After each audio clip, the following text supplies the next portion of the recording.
ये लो आपके पिताजी का है। रख दो।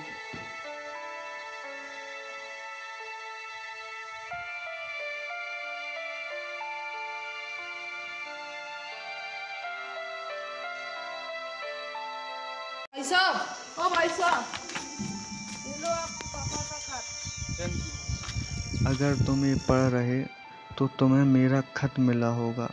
सन 1990 की बात है। 28 अगस्त रात 8 बजे उरई के एक साधारण हॉस्पिटल में तू पैदा हुआ। मैं बाहर बहुत परेशान था क्योंकि डॉक्टरों ने कहा था माँ या बच्चों में से कोई एक ही बच सकता है। किसी तरह रोते रोते मैंने फॉर्म पे साइन किया था, लेकिन मेरा भगवान मेरे साथ था और तू पैदा हो गया। तुम दोनों सही सलामत थे। मैं मानो खुशी से नाचने लगा। तूने जैसे हमारी दुनिया खुशियों से भर दी हो। दिन बीतते गए, तू 5 साल का हो गया, मगर हमारी खुशियों को न जाने किसकी नज़र लग गई। तेरी माँ बीमार और बीमार होती चली गई और मैं दवाई के कर्ज तले डूबता चला गया। लाख कोशिशों के बाद भी तेरी माँ की हालत न सुधरी। आखिर वही हुआ जिसका मुझे डर था। तेरी माँ हम दोनों को अकेला छोड़ के चली गई। मैं अंदर से बिल्कुल टूट चुका था, लेकिन तेरी नन्ही सी मुस्कान मुझे हौसला देती। लेनदारों का कर्ज चुकाने के लिए मुझे मेरा घर बेचना पड़ा और हम किराए के मकान में रहने लगे। मैंने एक छोटी सी नौकरी देख ली थी और धीरे धीरे जिंदगी को पटरी पर लाने की कोशिश करने लगा। मैंने अपनी सारी हिम्मत इकट्ठी की क्योंकि मुझे अब तेरे लिए जिंदा रहना था।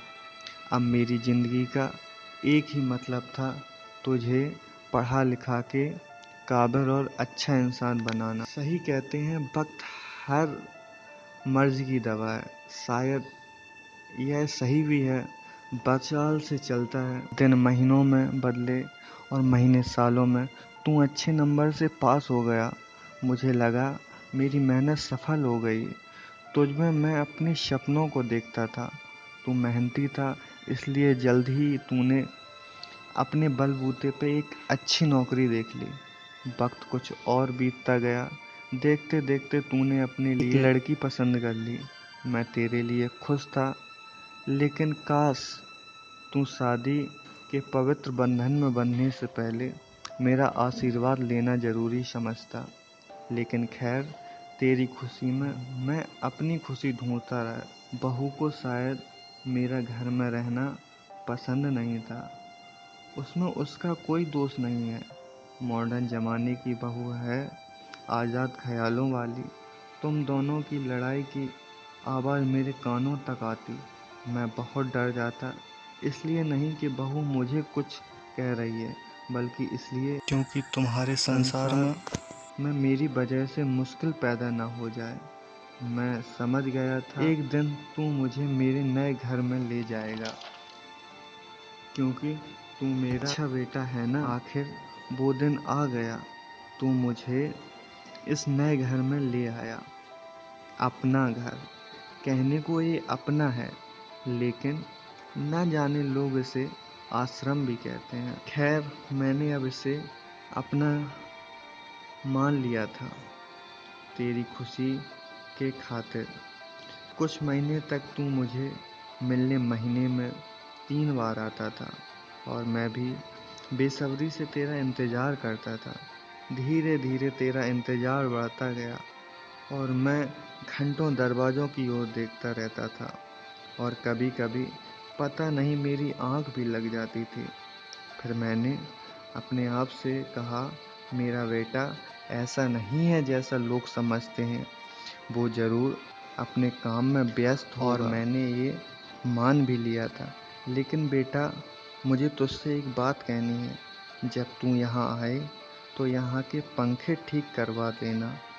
अक्सर ये काम नहीं करते। मुझे कई रातें बिना पंखे के काटनी पड़ी। तू तो बड़ा आदमी है, गरम कंबल का इंतज़ाम होता तो ठीक रहता। यहाँ ठंड बहुत पड़ती है ना, और इस बुढ़े शरीर में अब वो ताकत नहीं है। मुझे तेरी बहुत फिक्र होती है बेटा। तुम अपना ख्याल रखना, क्योंकि अगर तुम्हारे बच्चे ने तुम्हें यहाँ भेजा तो पता नहीं तू यहाँ कैसे रहेगा। तुझे इतनी तकलीफ़ों की आदत नहीं है, लेकिन तू फिक्र मत कर, मैंने तुझे माफ़ किया। तू तो मेरा लाडला बेटा है ना।